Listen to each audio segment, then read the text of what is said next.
The final item of business today is the members' business debate on motion number 5568 in the name of Mark MacDonald on Count Us In. This debate will be concluded without any questions being put, and I would be grateful if those members who wish to speak in the debate could please press the request to speak buttons as soon as possible. And I call on Mark MacDonald to open the debate. 7 minutes, please. Thank you very much, Presiding Officer. This morning at the Health and Sport Committee we had a discussion around the National Autism Strategy, and I think it's timely that following that discussion at Health and Sport Committee we also have this members' debate here. And can I thank all members who supported my motion and those who have remained to listen to or indeed contribute to the debate. The report, Count Us In, It Pays to Listen, was launched by the National Autistic Society, and the launch took place here in the Parliament. The actor Richard Wilson, who is the patron of the National Autistic Society in Scotland, attended, as did the Minister and a number of members, including yourself, Presiding Officer, and I know that you previously chaired the cross-party group on autism in the Parliament, and I think all members would agree that it was an excellent reception which highlighted a number of issues which the report raises. The report identifies 4 key priorities that it wishes to see pursued at national and local level. The first is sustained employment, and it asks the Scottish Government to appoint an Autism Employment Ambassador to champion opportunities for people with autism in the workplace. It also says local councils should map the need for employment support in their areas and include employment support for people with autism in their local plans. On choice and control, it looks for effective transition planning and support after diagnosis. People with autism should be empowered to advocate for themselves. The availability of and need for independent advocacy services should be mapped across all services that people with autism need to access. The third priority is challenging discrimination, and says the negative attitudes many people with autism experience are debilitating and must be challenged with a concerted campaign to raise public awareness and understanding of autism. And finally, on professional knowledge and access to support, talks about the need to the experience of getting a diagnosis and support to understand its implications, making a huge difference to personal happiness. Asks the Scottish Government to consider an NHS HEAT target on post-diagnostic support, and says local authorities should invest in specific services that help address social exclusion and the challenges of self-advocacy among people with autism from across the spectrum. Now, on employment, Presiding Officer, 43% of graduates or postgraduates with autism never achieve any sort of managerial position. 31% of those with an HNC or HND degree or postgraduate qualification are unemployed. Half the people with autism surveyed by the report have experienced career regression and are consistently failing to achieve the average earnings of their peers. 24% have never been in paid employment since age 18. 66% rely to some extent on their family for financial support. 53% would like support with employment. 39% have lost a job due to their autism. 36% say they have experienced discrimination or unfair treatment at work, and 55% would like help to develop social skills. Now, I think one of the things that's interesting is through my discussions with individuals, both at the reception and out in the community, is that people with autism don't need massive changes to be made to the workplace environment in order to allow them to sustain employment. And I think employers should take an active interest in looking at whether or not there is work that they could do.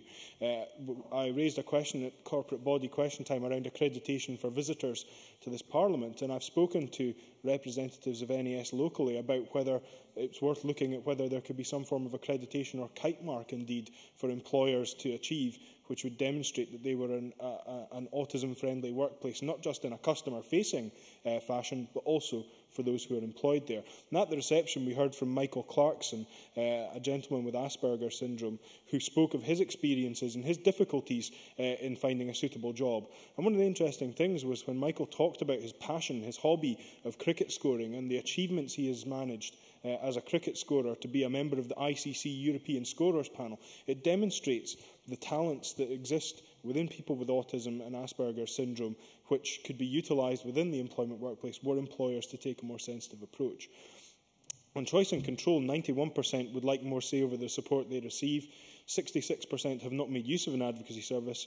16% currently have access to advocacy, and 37% would like advocacy support. And I think it's important to note, Presiding Officer, that what is being asked for here is, firstly, the ability to self-advocate where possible, and many people with autism and Asperger's syndrome are perfectly capable of self-advocating. But also, where that is not possible, the ability to access advocacy services absolutely has to be available. On the issue of challenging discrimination, 79% of those surveyed think the public's understanding of autism is poor or very poor, and 78% of young people with autism think people outside of their family don't know enough about autism. 65% of young people with autism have been bullied at school, 33% of adults have experienced bullying or harassment at work, and 36% have experienced unfair treatment or discrimination at work. And I'll return to that issue in my closing remarks. On professional knowledge and access to support, 33% say it has taken 3 years or more to get a diagnosis, 42% say the process was too stressful, 27% say they have been misdiagnosed, and 6% have paid to access diagnosis. I think that what is being accepted by those who have spoken both on the record and to me personally is that when a diagnosis does arrive, it is a great relief not just to the individual but also to their family, and they are able then to access the necessary support services that are available. We must do everything that we can to ensure that that diagnosis is both prompt and appropriate. I mentioned I would come back to the issue of discrimination because many of these targets are those which we entrust to government, and I know the Minister has taken on board the recommendations and fed them into the national reference group that he has established as part of the autism strategy.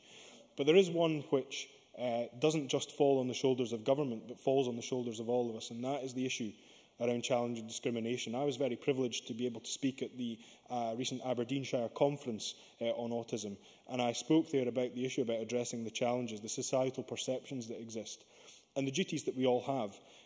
Presiding Officer, I'm a parent of an autistic child. My son is 4 and was diagnosed with autism when he was 3. And I've encountered the discrimination and the difficulties that can be encountered because people do not understand autism. People will give looks, tuts, will offer advice that frankly is completely inappropriate for how you should be looking after a child who's having an autistic meltdown. And whether it's other parents have experienced great difficulties as well. I heard of a wee boy who was the only child in his playgroup not to be invited to one of his peers' birthday parties because of the way he behaves as an autistic child. Imagine the hurt and the damage that that can cause to children and their families. So the challenge for all of us, Presiding Officer, in all walks of life, whether as parliamentarians who have the privilege of being able to express our views to the organs of the press, whether as individuals in our communities, talking to people and challenging stigmas and attitudes where they arise, the challenge for all of us is to ensure that discrimination about autism comes to an end, because what we want to see is a time when we don't need to campaign for understanding and acceptance of autism, because people with autism are accepted, they're understood, and they are recognised as the valuable part of our community that we all know that they are. Thank you very much. I now call Linda Fabiani to be followed by Malcolm Chisholm. Thank you very much, Presiding Officer. I, of course, very much welcome the report, Count As In It Pays to Listen, by the National Autistic Society, and it was an excellent event in the Parliament. And I, for one, certainly learned an awful lot that night. Amongst other things about the absolute potential that so many people with autism have, that goes beyond anything I could ever aspire to, and it was truly enlightening. Also, of course, I welcomed Scotland's first autism strategy and our government's investment in that. But what I would say about a strategy is it's great that it's there, of course it is, but there's always steps that you have to take beyond first launching a strategy, and I know that Michael Matheson, as the Minister, is always looking to see how it can be improved. There's always more to be done, bits we might have missed, bits we can add to, and I don't necessarily by that just mean that that's always the Scottish Government's responsibility, because I think there's things that are the responsibility of local government as well that could be much improved within their own areas of operation, and also, of course, by the Westminster Government when we come to things like the benefit system, etc. So I would just like to outline quickly a few examples that I've had going about my head by talking to constituents who have autistic children or indeed are looking after autistic adults. And I always find it quite difficult, just the terminology, and Mark was saying how people just don't understand it. And I think perhaps part of that is because of that huge variation of people that are within what we call the autistic strategy. The spectrum, the autistic spectrum, sorry. And it makes it very, very difficult to understand because there's all different levels of ability, when sometimes even physical, because I do have a particular care for a young chap in the constituency who I am told, and I'm certainly not an expert in these things, his autism is so severe that it then affects him physically as well, and gives him very particular special needs.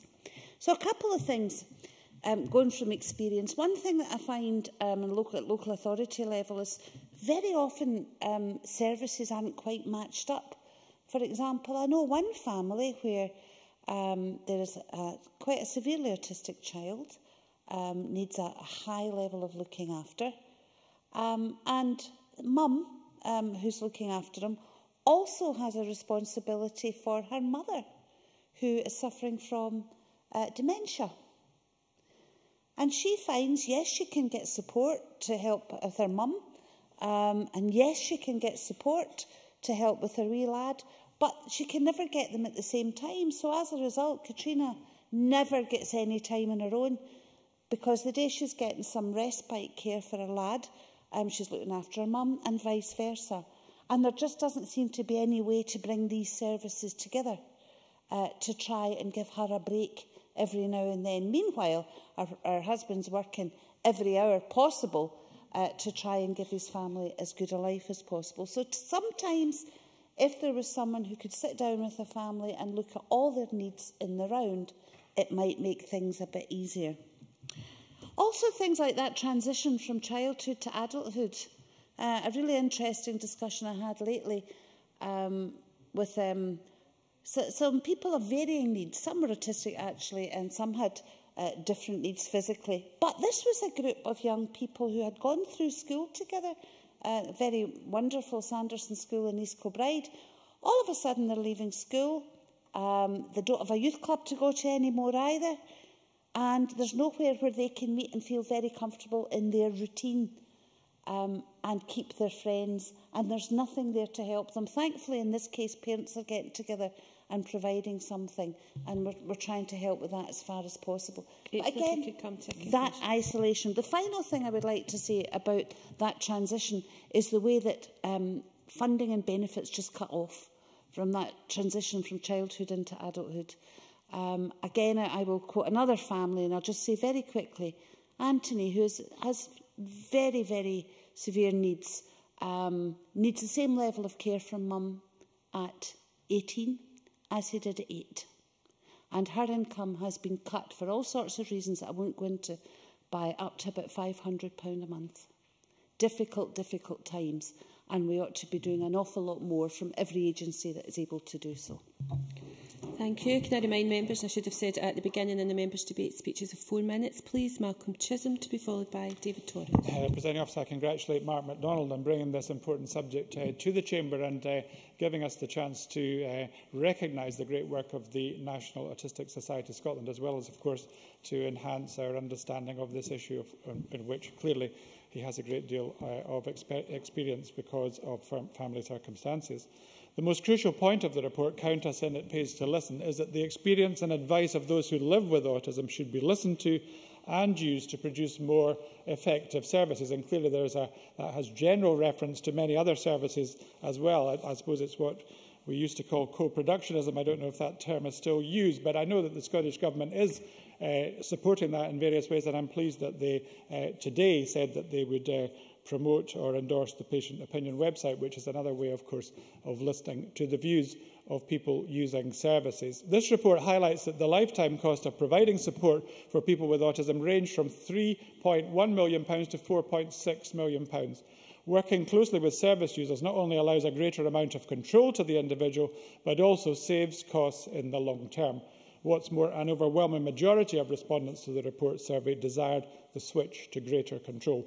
Firstly, sustained employment, which is so fundamental to achieving structure and coherence in life. And that is why the report suggests that an autism employment ambassador should be created to champion the importance of employing people with autism among employers. The statistics, as we've heard, are quite shocking. 24% of those questioned in the research could say they had never been in paid employment, and 66% rely on financial support from family members. This is in stark contrast to the clear desire for self-sufficiency that comes through in the report. Secondly, the report emphasises choice and control through developing the ability to self-advocate. As with some other groups, access to independent advocacy service has to be a fundamental part of that. Access to clear information about support options and the opportunity to communicate with advocates and then later to self-advocate allows the individual to make independent choices and feel empowered when those choices improve their lives.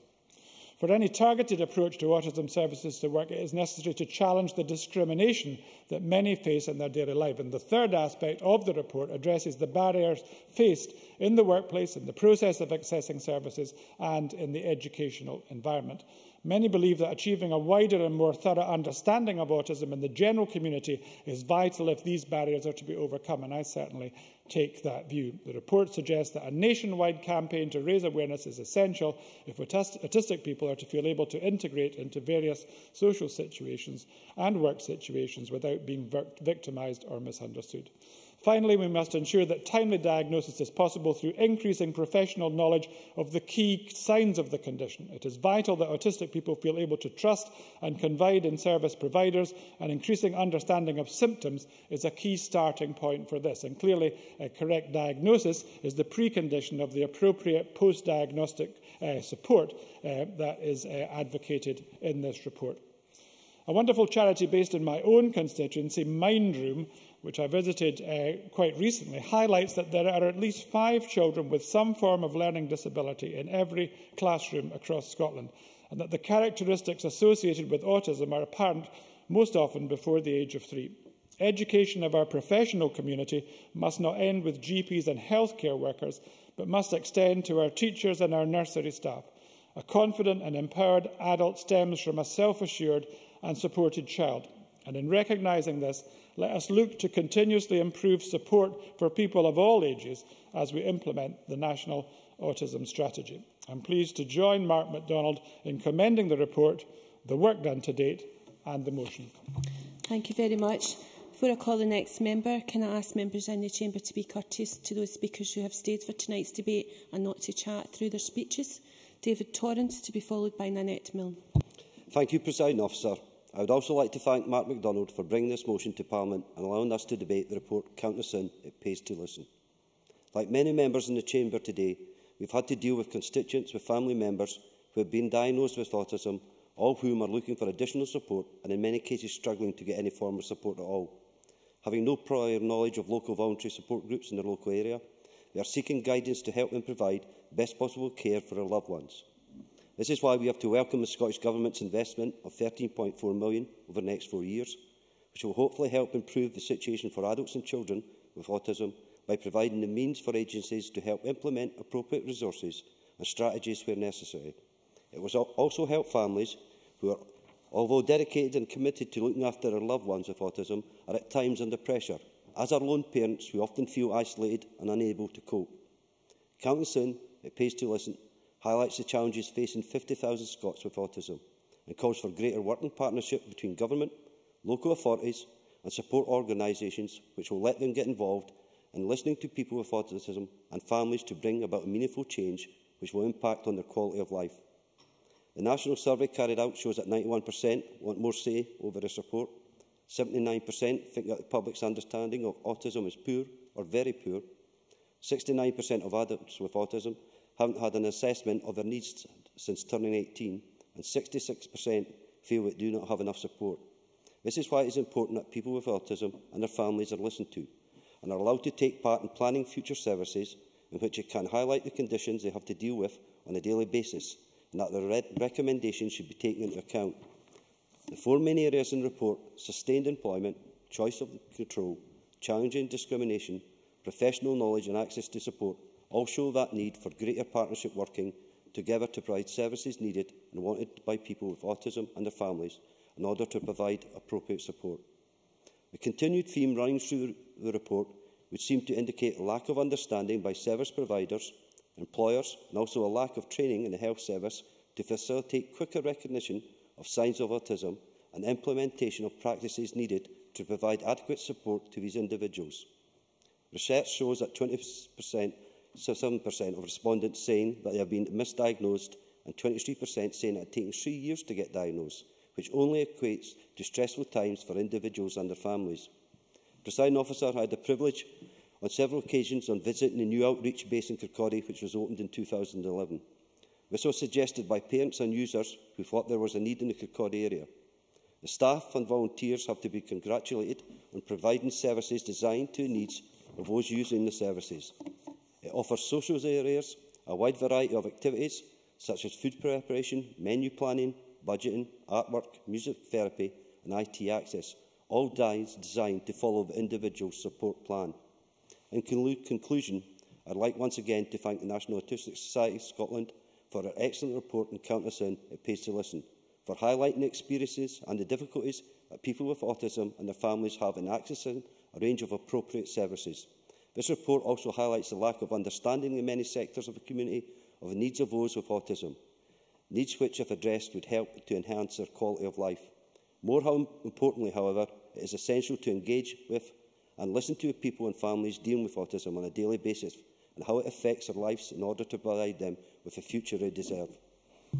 Thank you very much. I now call Nanette Millen to be followed by Fiona MacLeod. Thank you, Deputy Presiding Officer. I too would like to thank Mark MacDonald for bringing forward this debate on the Count Us In, It Pays to Listen report, and I welcome the work of the National Autistic Society in preparing such an excellent report. For all the progress we as parliamentarians have made in how we recognise the needs of people with autism, it's surely our subtle change of perspective which is the most valuable.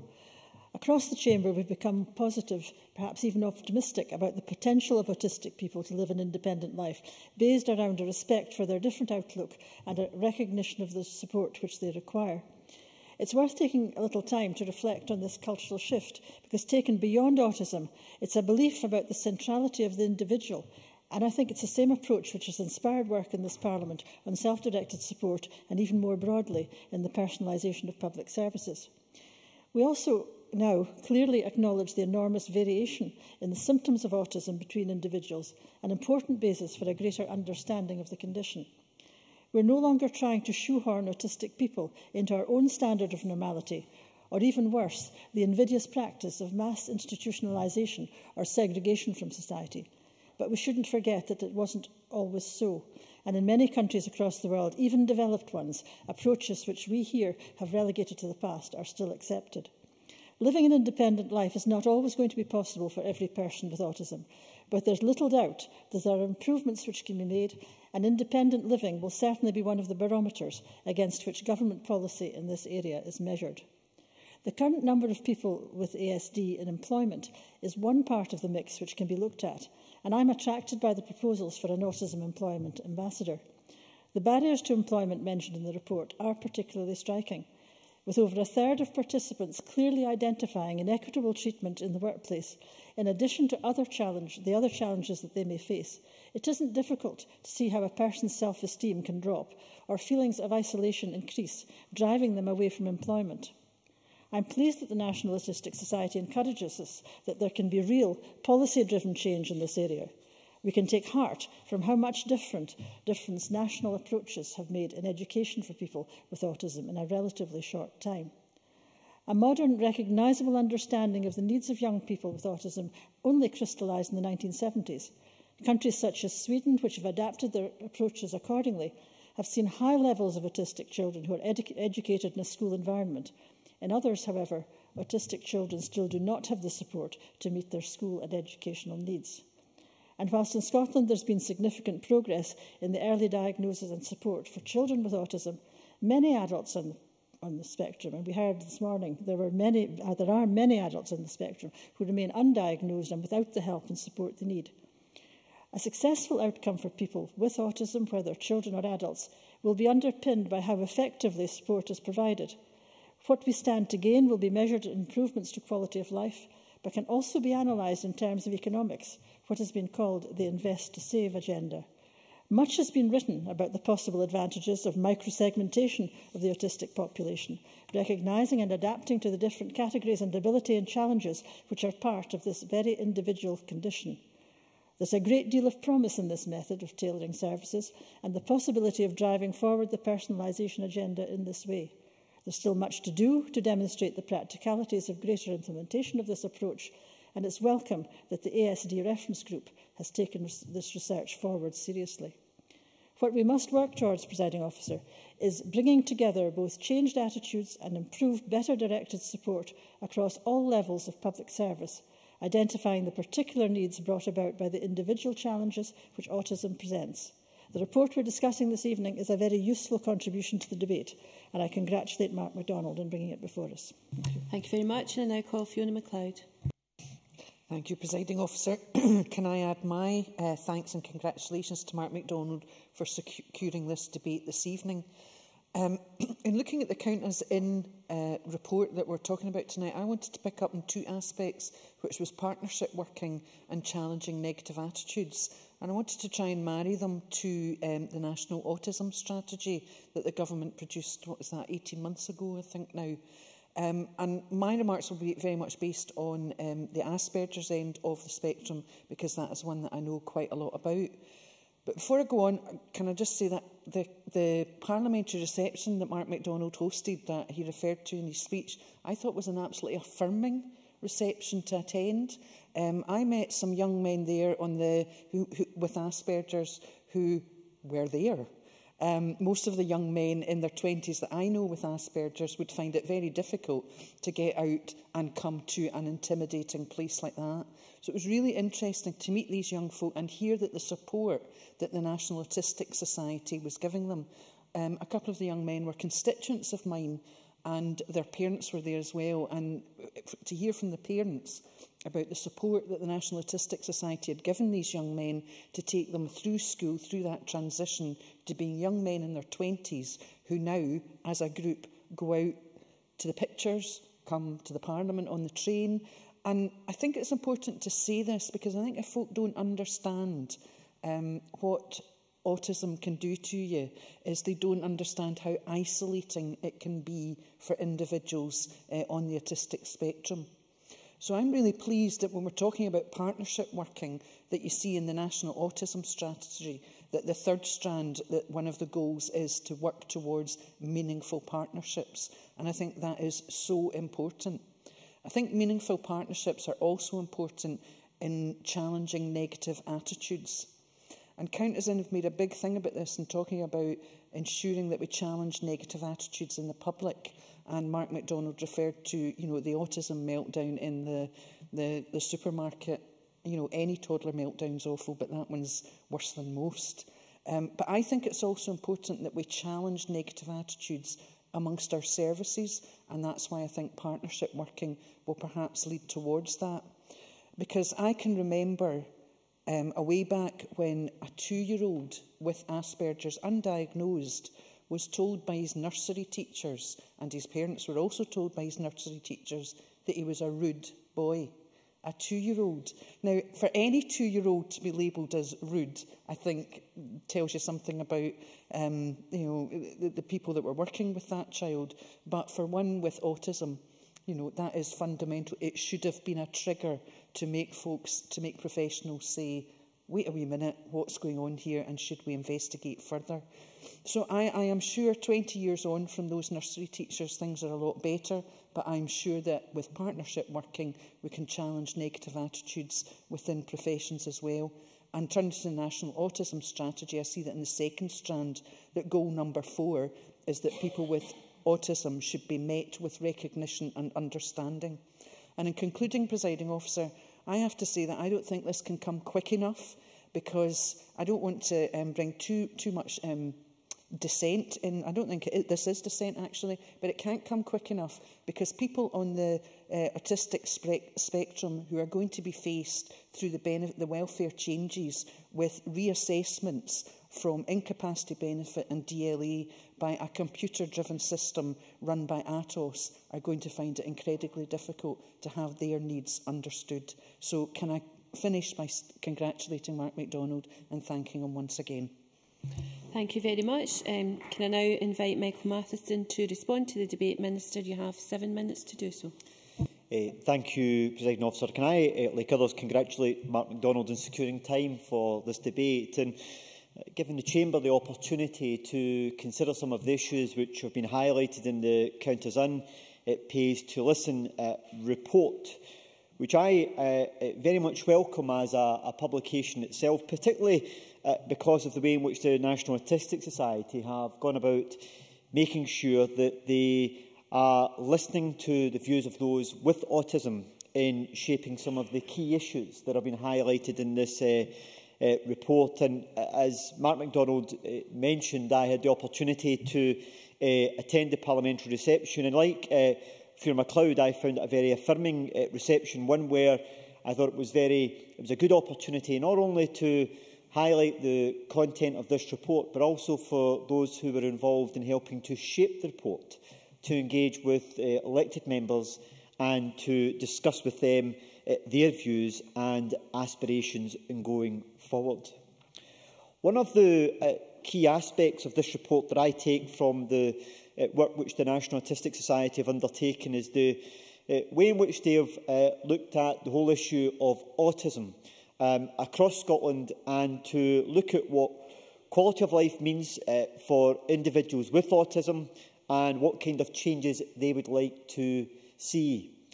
And the driving force for the National Autistic Society in doing this is because they very much see that individuals with autism are experts in their own right about their condition, and they are completely correct on that. Like in many other areas, whether it be carers or others, very often the experts in the field are those who have that direct personal experience.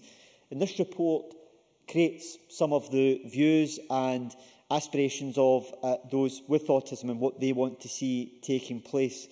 A number of members have made reference to some of its key 4 recommendations about sustainable employment and the Autism Employment Ambassador that we should appoint in order to look at helping to provide opportunities for people with autism in workplaces, and the work that local authorities can do, the issue around choice and control, about the effective transition, planning and support after diagnosis that should enable people with autism to self-advocate, challenging discrimination, which Mark MacDonald highlighted, that many people with autism can experience in terms of negative attitude and that lack of understanding and appreciation that can often be there, and also helping to improve professional knowledge and access to support, whether it be at a local authority level or whether it be at a health service level or other levels as well, the important role that they have in helping to address issues around social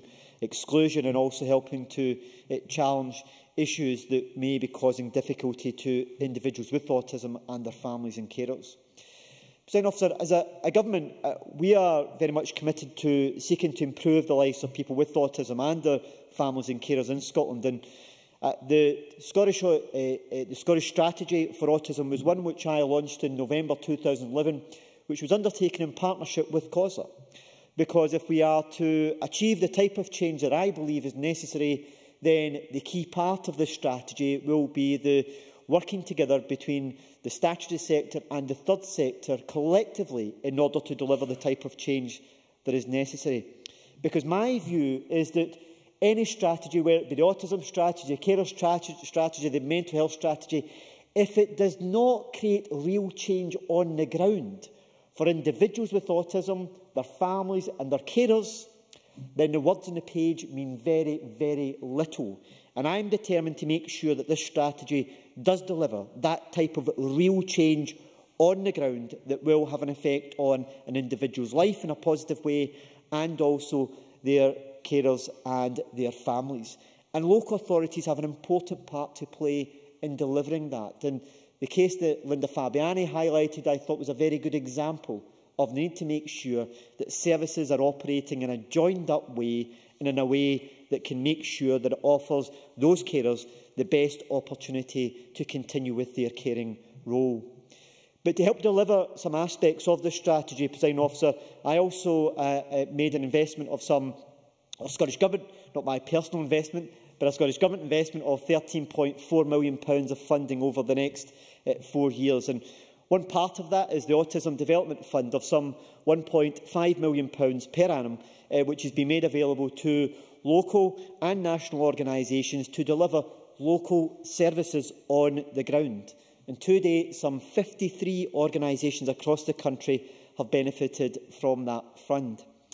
Other initiatives being funded to drive forward the work of the strategy is to address the gap in services and to achieve the strategy's 2, 5 and 10-year goals, including the rollout of 6 one-stop shops across the country, funding for training courses and investment in a 10-month national mapping project. And this national mapping project is extremely important in helping to identify what services are there, where the gaps are, and what action needs to then be taken at a local level in order to address these issues. And only yesterday I was meeting with a local autism initiative within my own constituency, where there are continuing to be challenges around gaps in services, and it's important that if we are to make progress, that we identify where those gaps are. But equally, that when an individual is diagnosed with autism, that individual and their carers and families have somewhere where they can go in order to get information about what services are available. And the one-stop shops have a key role in helping to deliver that. The one in Edinburgh has already been established, and in Glasgow I had the pleasure of also opening the one-stop shop a few weeks ago in Fife, and the Lanarkshire one opened on the 8th of March. And the other one-stop shops are being planned for Grampian Highland, Tayside and Ayrshire, and I know the Highland one is due to open very soon and the others later in spring. One of the other areas we have been providing support is around areas of research in order to help to support our understanding around autism, and one of the areas that I'm keen to see progress and research on is around the issue of waiting times in obtaining a diagnosis, and we're providing funding to assist that in taking it forward. Presiding Officer, in drawing my remarks to a close, Mark MacDonald made reference to the fact that I've asked the National ASD Reference Group to look at the recommendations within this report to see how we can take them forward as part of our delivery of the strategy. Since the launch of the strategy, it has started to make a difference, but I recognise there is still much more to be done in this area. Working along with our partners in the third sector and within local government, and with those who have autism and their families, I believe that we can continue to make progress in this area, and this government is very much committed to taking forward the strategy over the coming years to deliver the change that I know many individuals are looking for. Thank you, Minister. That concludes Mark MacDonald's Members' Business Count Us In, and I now close this meeting of Parliament.